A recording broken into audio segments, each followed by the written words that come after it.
మన పురాణాల్లో ట్రాన్స్ పర్సన్స్ ఉనికి అనేది ఉంది. కానీ ఆ ఉనికిని మనం ఎలా చూస్తున్నాము? మనకు ఉదాహరణలు చాలా ఉన్నాయి. మహాభారతంలోనే ఉన్నాయి. శిఖండి కావచ్చు, లేకపోతే బృహన్నల కావచ్చు. ఇట్లా అనేక మంది మనకి తారసపడుతూ ఉంటారు. అయితే అప్పటి నుంచి ఇప్పుడు అది పురాణం కావచ్చు, చరిత్ర కావచ్చు, వాటి గమనం ఎట్లా ఉంది?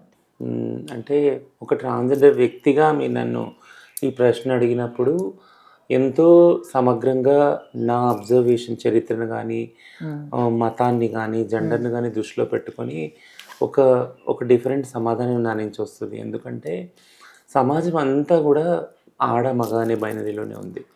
ప్రతి ఒక్క వ్యవస్థ, మతం మొదలుకొని ఫెసిలిటీస్, వసతులు మొదలుకొని ఉద్యోగాలు, చదువు ఇవన్నీ కూడా ఆడమగలోనే ఉన్నాయి.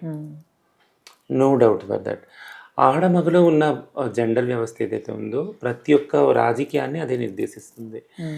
ఆడమగల్లో లేని వాళ్ళు ఎవరైతే ఉన్నారో జెండర్, వాళ్ళని వెలివేస్తుంది ఆ వ్యవస్థ. అంటే వీళ్ళు పెట్టుకున్న ఒక వ్యవస్థలో చదువు, ఉద్యోగాలు, ఆరోగ్యం, దీనికి సంబంధించి మతం సంబంధించి బైనరీలో ఉంటే అన్నీ యాక్సెప్టెడ్. ఇది కాక వేరుగా ఉంటే ఆ జెండర్లో మీరు ఆ వ్యవస్థ నుంచి వెలివేయబడతారు. అన్నిటి నుంచి వెలివేయబడతారు. కన్న వాళ్ళ దగ్గర నుంచి కూడా వెలివేయబడతారు. ఇంటి నుంచి కూడా వెలివేయబడతారు.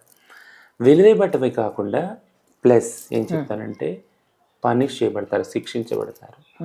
అంటే మీరు ఈ వ్యవస్థలో ఎందుకు మీరు ఏమడలేదు, మేము ఎంత మొత్తుకున్నా మాకు ఇలా లేదు, మేము పుట్టినప్పుడు ఆడగా ఉన్నాము, మగగా ఉన్నాము, బట్ మా ఆలోచనలన్నీ వేరే ఆపోజిట్లో ఉన్నాయి, మమ్మల్ని అర్థం చేసుకోండి అని అడ్వకసీ ఎన్నో తరాల నుంచి జరిగే ఉంటుంది. యాక్చువల్గా ఆ ప్రయత్నం జరిగే ఉంటుంది, బట్ వాళ్ళు సైలెన్స్ చేయడం జరిగి ఉంటుంది, ఐదరు చంపడం ద్వారా. ఎందుకంటే అన్నీ బైనరీలోనే ఉన్నాయి కాబట్టి, అందులో సెట్ కావట్లేదు కాబట్టి మీరు బయట ఉండండి, మీరెన్నా ఎక్కువైనా చేస్తే మాత్రం మీరు శిక్షించబడతారు. చట్టాలు కూడా అదే విధంగా ఉన్నాయి. ఇప్పుడు మీరన్న ప్రశ్నకి నేను వస్తాను. మతాలలో ఇట్ ఈస్ వెరీ కాంటెక్స్చువల్. ఆ సందర్భానికి అనుగుణంగా ఆ క్యారెక్టర్ని అలా రూపొందించారు, మలచబడ్డారు అలాగనమాట. అంటే అనివార్యము. ముఖ్యంగా హిందూ పురాణాల్లో మీరు అన్నట్టు శిఖండి, ఉనికిని కంప్లీట్గా లేకుండా చేయటము కాకుండా ఉనికి ఉంది, దాన్ని గుర్తించడం అనేది ఏ రకంగా గుర్తిస్తారు? అది పొలిటికల్ గా గుర్తించడం. అది కూడా అంటే సందర్భ అనుసారంగా అర్జునుడు బృహన్నలుగా మారడం అనేది ఒక సందర్భం.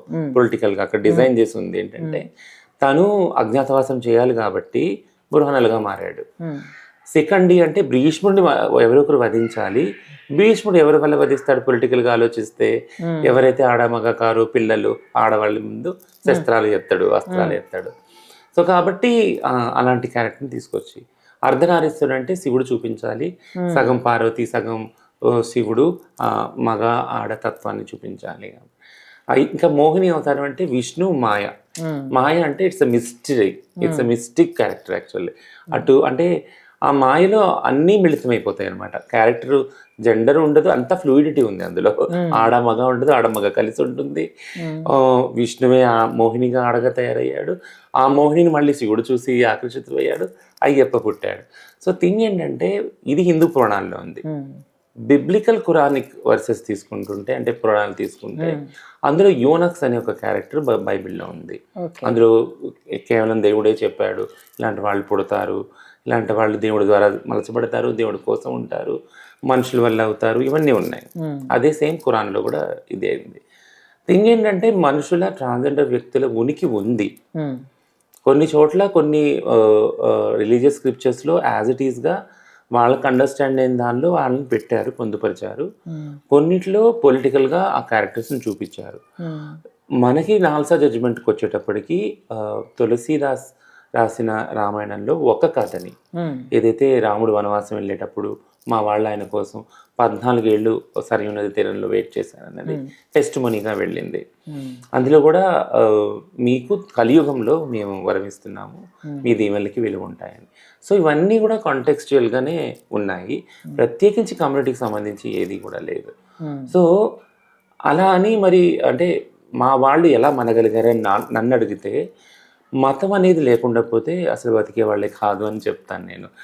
మతం అనేది మంచి ప్లేస్ కాదు, చెడ్డ ప్లేసు, లేదా చెడ్డ ప్లేసు కాదు, మంచిది, అందరికీ మంచి చెడు అనే దానిలోకి వెళ్ళలేని ఒక ఒక జడ్జిమెంటల్ దానిలోకి వెళ్ళలేని సముదాయం ట్రాన్స్ సముదాయం యాక్చువల్గా. సో కాబట్టి వాళ్ళకి అనుగుణంగా ఏ ఏ మతాల్లో వాళ్ళు తలదాచుకోగలిగారు ఆ టైంకి, పొలిటికల్గా వెళ్ళి ఆ రక్షణ పొందారు. ఎందుకంటే మతం అనేది చాలా బలమైన ఒక వ్యవస్థ ఉంది. కులం కానీ, వేరే జెండర్ కానీ, సెక్షువాలిటీ కానీ, వీటిలన్నిటినీ అతీతంగా అన్నిటికన్నా పవర్ఫుల్గా మతం అనేది కనపడతా ఉంది మనకి. సో దాని కిందనే ప్రొటెక్షన్ పొందింది మా సమాజం, ముఖ్యంగా ట్రాన్స్ సమాజం.